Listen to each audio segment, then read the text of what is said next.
안녕하세요. 저는 30대 후반 남자입니다. 지방 대기업에 다니고 있으며 현재 연봉은 7천 정도로 생활에는 크게 부족하지도 않은 생활을 하고 있습니다.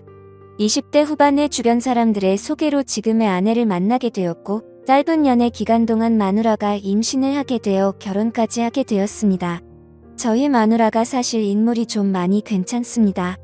젊을 때부터 길거리에서 캐스팅 제의가 올 정도로 미모가 훌륭했었고 처음 소개를 받고 대시할 때 무진장 무시당했었습니다. 그나마 제가 직업이 괜찮아서 연애까지 이어졌었던 게 아닐까 생각을 하고 있습니다. 결국에는 승부욕이 발동되어서 노예가 따로 없다 싶을 정도로 매일같이 정성스럽게 연락하고 선물하고 또 만나게 되면 수십만 원짜리 밥을 사주고 그렇게 미친 듯이 끝까지 매달려서 저는 지금의 아내와 연애를 시작하게 되었습니다. 그렇게 연애를 하고 몇 개월도 지나지 않아 관계를 가지던 중 피임에 실패를 하게 되었고 저는 결혼을 마음먹었기에 화가 난 아내를 겨우 설득시켜서 임신 4에서 5개월 차에 결혼을 하게 되었습니다. 생각은 했지만 결혼 이후에 부부관계가 참 순탄치가 않았습니다.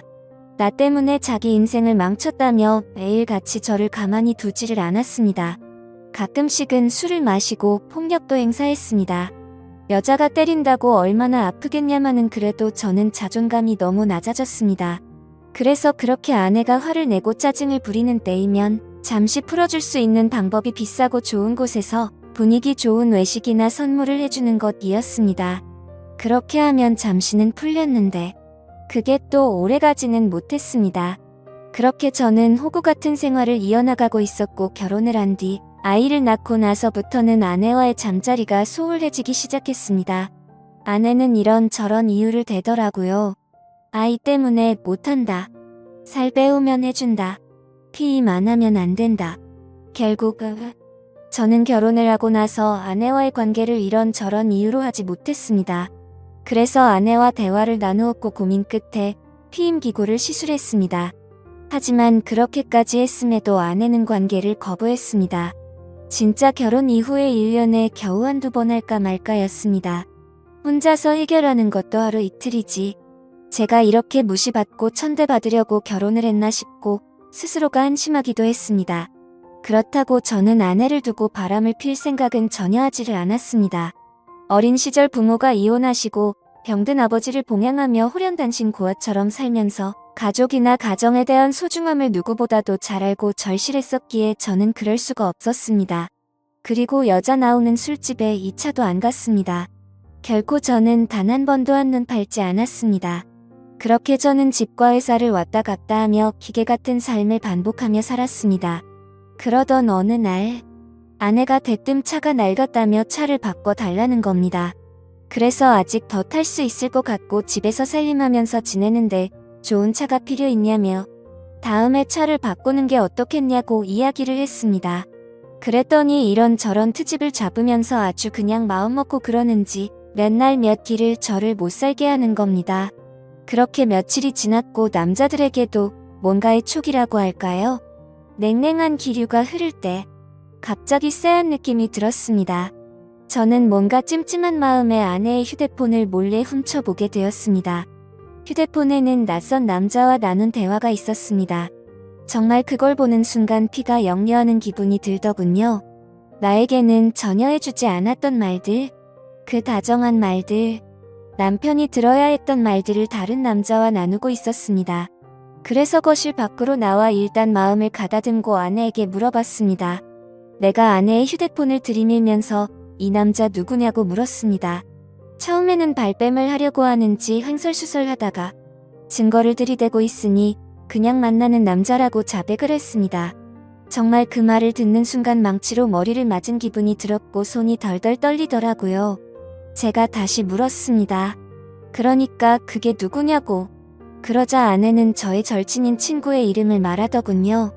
정말 믿어지지 않았고 도저히 현실인지 꿈인지 구분이 안 갈 정도로 큰 충격을 받게 되었습니다. 그래서 지금 내 친구와 바람핀 거 맞냐? 잠자리까지 가진 거 맞냐고 하니까 잠시의 정적이 흐른 뒤에 맞다고 말을 하더라고요. 어떻게 이런 상황이 만들어진 거냐고 물어보니 제 친구와 아내는 평소 사소한 연락을 주고받았고 처음에는 별다른 감정이 없었고 식사나 하려고 만났는데 제 친구의 제안으로 그날 함께 술을 마셨고 사고를 쳐버렸다고 말하더군요. 저는 그 당당한 모습에 너무 미친 듯이 화가 났고 결혼 후 처음으로 아내에게 욕을 퍼부었습니다.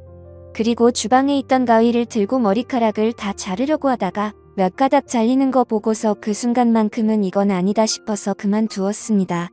저도 저를 통제할 수 없을 지경이었습니다.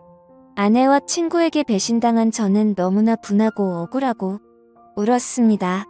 집과 회사를 반복하며 힘들게 가정을 위해서 살았던 내가 정말 분했습니다. 집사람한테 욕을 하고 결혼 후 처음으로 집안에 있는 물건도 부셨습니다. 제 친구였던 그 더러운 놈에게 전화해서 다짜고짜 욕을 했더니 알게 됐냐며 미안하다고 말하더니 전화를 끊고 휴대폰을 끄더군요. 저는 너무 화가 나서 아내 보고 얘 뭐라고 이렇게 전화 끊고 잠수 타버리는 놈이라고 그 더러운 자식을 만나러 가자고 앞장서라고 했습니다. 이런 놈이 마음에 들면 같이 가서 이야기하고 당장 이혼하자고 했습니다. 그랬더니 집사람은 결혼 후 처음으로 저한테 미안하다라는 말을 합니다. 저는 그동안 수백 번 했던 미안하다라는 말을 했는데 집사람한테는 처음 이 말을 들었습니다. 그 흔한 미안하다라는 말을 왜 바람핀 것 때문에 들어야 될지 몰랐습니다. 휴대폰을 뺏어서 다시 봤습니다. 그 사이 전화 목록, 메시지 내용, 카톡 등등 전부 다 지워버렸더군요. 저는 도저히 집에 있다가는 큰 사고를 칠 것 같아서 일단 집을 나갔고 당장 한때는 절친이었던 친구네 회사로 찾아갔습니다. 그때까지도 그 놈은 휴대폰을 꺼놓고 있더군요. 그 놈의 회사 로비에 도착하자마자 이름을 외치면서 소리를 질렀습니다. 그러자 경비를 보시던 분들이 뛰어오더니 무슨 일이냐며 침착하라고 저를 타이르더라고요. 저는 그놈의 이름을 말하면서 당장 내 앞으로 데리고 오라고 안 그러면 이 회사 다 엎어버리겠다고 말했습니다. 그러자 로비에서 친구에게 연락을 했고 한참이 지나서야 쭈뼛쭈뼛 내려오더라고요. 제 친구 대학 시절 만나게 돼서 알게 됐는데 정말 둘도 없는 친구라고 생각했었습니다. 외모도 준수하고 여자들에게 항상 인기가 많았던 친구였습니다. 그런데 설마 친구의 아내에게까지 이따위 짓을 하리라곤 상상조차 못했습니다. 저는 그놈의 얼굴을 보자마자 주먹을 날려버렸습니다. 사람들이 깜짝 놀라서 말리려고 달려왔고 그놈은 그냥 친구랑 문제가 있다면서 괜찮다면서 저를 데리고 휴게실로 데리고 가더군요. 네가 사람 맞냐고 어떻게 친구 아내와 그따위 불린 짓을 하고 이따위로 전화 끊고 잠수 타면 다 해결될 줄 알았냐라고 물었습니다. 그러자 그놈은 정말 죽을 만큼 힘들었고 자신도 자신의 마음이 통제가 안 되었다고 무릎을 꿇고 빌더라고요. 본인도 처음에는 그런 감정이 없었는데 술김에 사고를 쳤고 그때부터 자신의 감정이 컨트롤이 되지 않았다고요. 그래서 저는 이 재수씨도 이 사실 아냐고 물었고 제발 한 번만 비밀로 해달라고 말하더군요. 정말 어처구니가 없지 않습니까?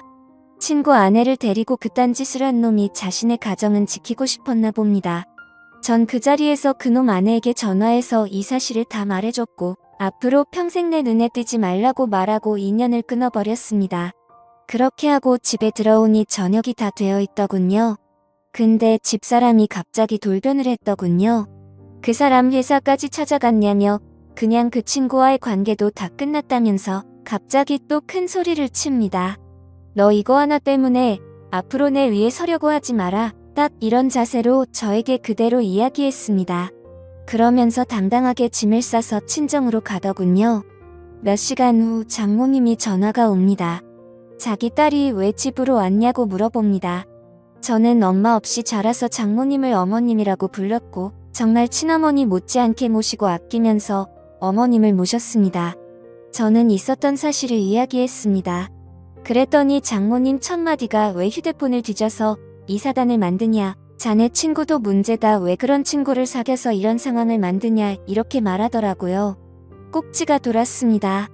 정말 친어머니처럼 모셨고 그렇게 저를 아끼시던 분이 어떻게 이런 상황에 저런 말씀을 하실 수가 있을까 도저히 이해가 되지 않았습니다.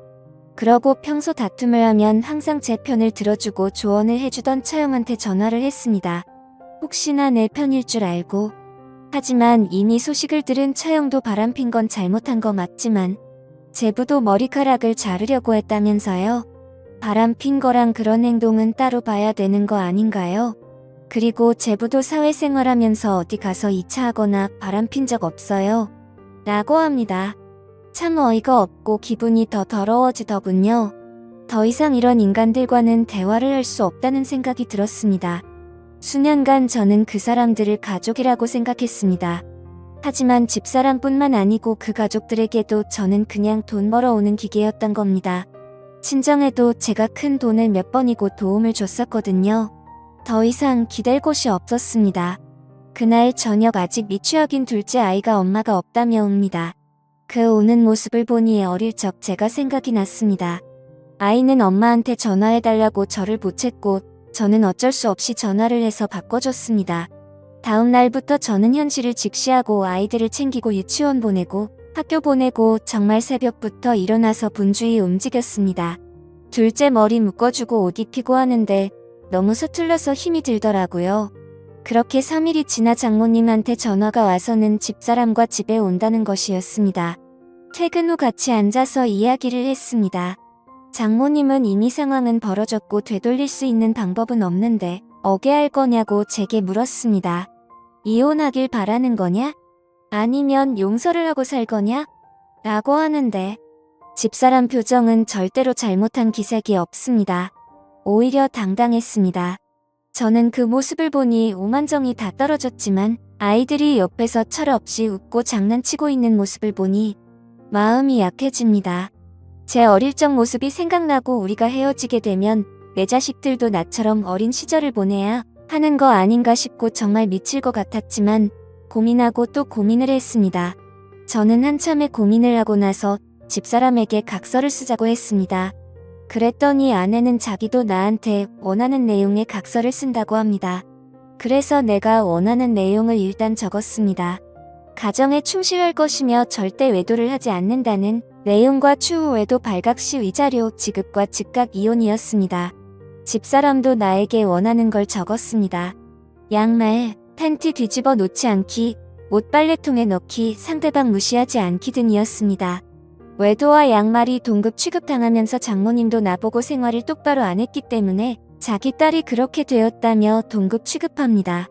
각자 각서를 다 적고 사인을 하고 일상으로 돌아가기 위해 노력했습니다. 집사람과 합방을 하기 위해 작은 애와 방을 분리시키기 위해서 작은 애 방을 꾸몄습니다. 하지만 집사람은 다시 안방으로 들어오지 않았습니다. 그렇게 그런 사건이 일어난 지도 벌써 1년이 흘렀습니다. 그 1년 사이에 가해자와 피해자가 누구인지 구분이 안 갈 정도로 예전과 똑같은 삶을 살고 있습니다. 집사람 휴대폰 번호 바꿔버리고 그 친구놈을 차단시킨 거 이외에는 변한 게 없습니다. 심지어 지금은 집사람은 철없는 아이 둘을 데리고 이단 사이비 종교를 다니고 있습니다. 이따위 종교를 믿는 것도 최근에 알게 되었고 한바탕 크게 싸움을 했는데 전혀 말이 먹혀들지가 않더라고요. 정말 제가 미쳐서 그런가 싶기도 한데 요즘은 큰 아이가 진짜 내 아이가 맞나? 이런 생각들도 수도 없이 들고 있습니다. 사실 누가 보더라도 저를 닮은 구석이 하나도 없습니다. 심지어 주변에서도 엄마를 많이 닮았는지 제 모습을 보이지 않는다고까지 할 정도로요. 그래서 머리카락을 몇 개 뽑아서 친자 확인을 해야 하나 싶어서 준비까지 다 마쳤으나 만약 내가 생각하는 대로 그게 사실이라면 아이에게나 저에게나 모두에게 너무 큰 충격일 것 같아서 진행을 포기했었습니다. 유년 시절 결손 가정에서 고생하며 제가 꿈꾸고 바랬던 소박한 가정이 산산조각나서 깨질까 봐서요. 그리고 아이들의 인생을 망치게 되는 건 아닐까 싶어서 저는 판단이 서지를 않습니다. 이런 집사람과 앞으로 수십 년간 평생을 같이 지내야 하는 건지 막막하네요. 제가 어떻게 하는 게 가장 최선일까요? 많은 분들께서 좋은 말씀 주시면 좋겠습니다. 감사합니다.